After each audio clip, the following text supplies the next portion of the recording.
You can have anything you want. Universe is super giving. You want a fucking Ferrari, you can have it. If you want it, you can have it. If you're sitting there saying, oh, but I tried my best and I still didn't get it, you're lying. You didn't try your best. That is a fucking lie. The universe gives it to everybody who genuinely tries.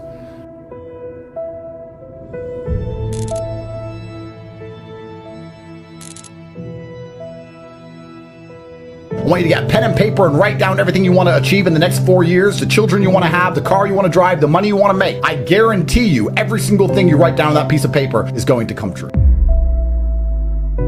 Because when you've come from the absolute bottom to the absolute top, and you've done it all off of your own back, and hard work and dedication, and never missing a day, the only shortcut to life is to never miss a day. One, because of compounding interest, and two, because sometimes you get lucky.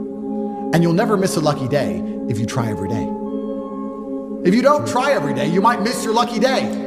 And that's what people don't understand. If you never miss a day and you never don't try and you're always on time, was I late today? No, on time, and you try and improve every aspect of your life, and you're a professional, and you try and make sure that you analyze your decisions, you give yourself feedback, you don't make mistakes, you're not lazy. If you try and you make it to the top, you end up elitist, because you look at the people down below and you're like, well, why didn't you try? I did.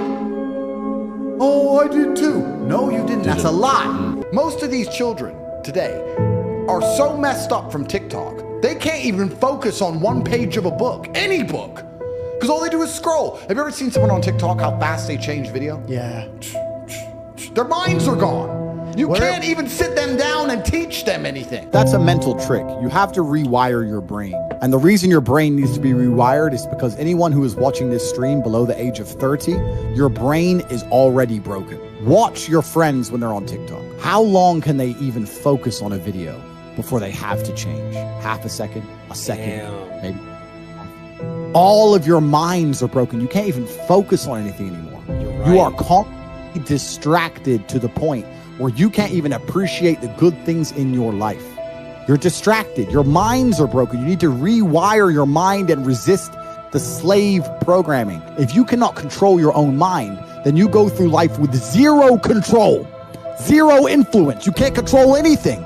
You're just a feather in the wind, waiting for life to blow you from happy place to sad place to happy place to sad place, completely hoping on the gods to be fortunate to you, because if any genuine discomfort comes your way, you're fucked.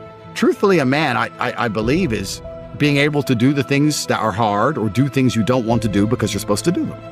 I think that's what a man's always been. A man is supposed to be strong. He needs to be strong, so he has to become strong. That's his job. A man is supposed to be brave. It's not that you can't feel fear, it's that you have to be brave. Oh, an attacker's here. I'm afraid, but I'm a man, so I will go and engage the attacker. It is my job. I say that life as a man is exceptionally difficult. I say the most beautiful and the most terrifying thing about being a man is you're born without value. Society doesn't care about you. You're only going to be cared about based on how useful you are. You have the chance to build yourself up and become a superhero if you're prepared to do the hard work and be indefatigable enough to never quit. But if you're going to stand around and wait for a handout, nobody's going to ever respect you. And I think that a lot of people have forgotten about how difficult and how competitive it is as a man. We're always in constant competition with each other. And it's your duty as a man to stand up and say, I want to be as important and strong and good-hearted and God-fearing as possible. And I need to work hard to achieve those things. I can't stop myself working as a person who doesn't need money. And then there's people with no money who don't work. It blows my mind. Which is why the winners are winners and the losers are losers. Losers do a little bit of work and rest. Winners work as hard as possible and worry they're not working hard enough. It's just a separation of personality types. And it's almost like you can't save these people.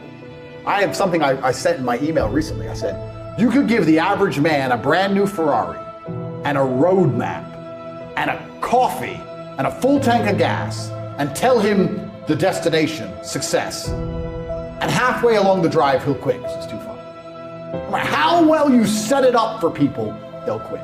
You may have accepted the matrix telling you that you now have an excuse to fail, as opposed to using it to grow. But every single man of value went through trauma, and they went through pain.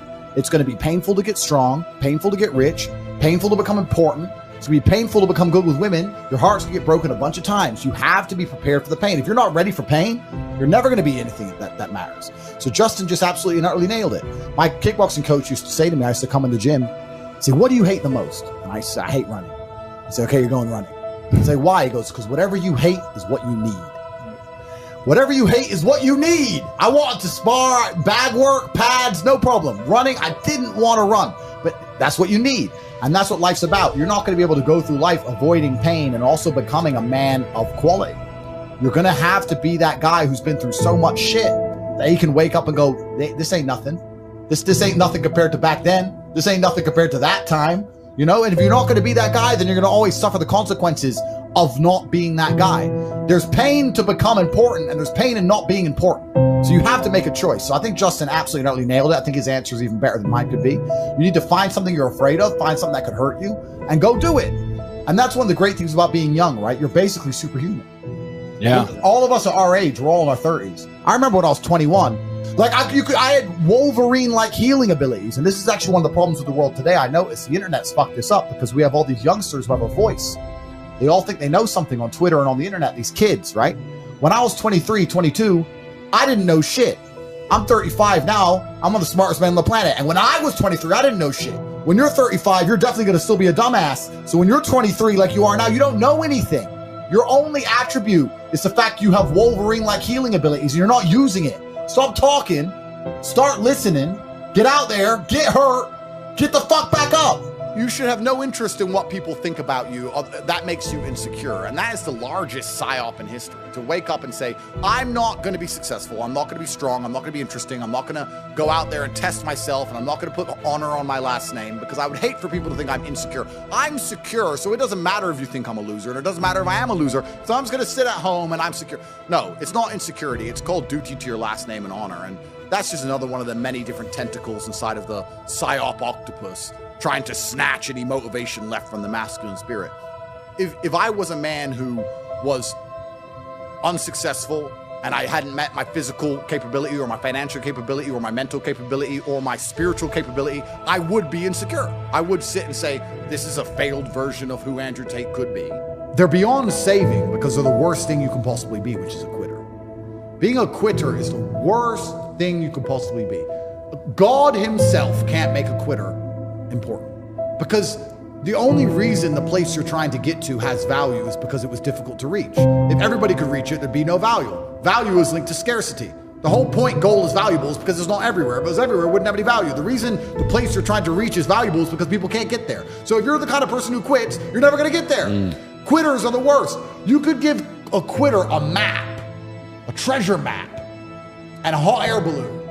Say it's going to take you right to the treasure. It's going to be a 7-day journey. Here's a sandwich. Yeah. And halfway through, they'll be like, oh, I'm cold. Yeah, you just said that, 7 days? Nah. Yeah, and they'll quit. Yeah. Quitters will never make it. And there's a huge subsect of the populace who are basically simply quitters. I've never in my life seen anyone who's determined to get something not get it. I've never seen somebody who is determined in their heart to get something not get it. The universe and God is so giving and providing.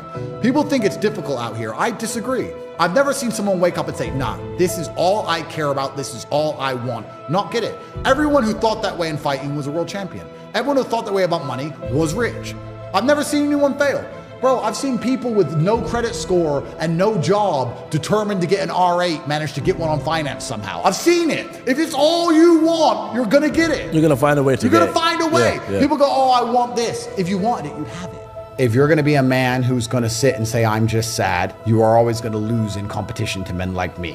No. And there has to be losers for there to be winners. I am tired of sympathy. Sympathy doesn't work for anybody. I'm not going to sit here and be sympathetic for people who say they're too sad to try hard and be their best. Guess what? Perhaps I was sad every time I did exactly what I was supposed to do and trained anyway. Perhaps I was afraid when I fought anyway. Perhaps I was tired when I worked anyway. This is how you get ahead in life. I don't have a fucking ounce of sympathy for these people who sit here and say, well, I feel this way, so I can't. Then don't do it. Stay down there. The winners are at the top, and the winners at the top don't give a shit about how they feel. We wake up and we perform regardless of how we feel day after day. So if I'm going to ignore my own feelings, I'm certainly not going to take into consideration anybody else's. Yeah. Why am I going to ignore how I feel and make sure I'm constantly performing regardless, flawlessly, and then sit and go, oh, but he doesn't feel good, so he's allowed to fuck up. No, you are not. You're not allowed to fuck up to your ancestors or to God or to yourself. You have to perform.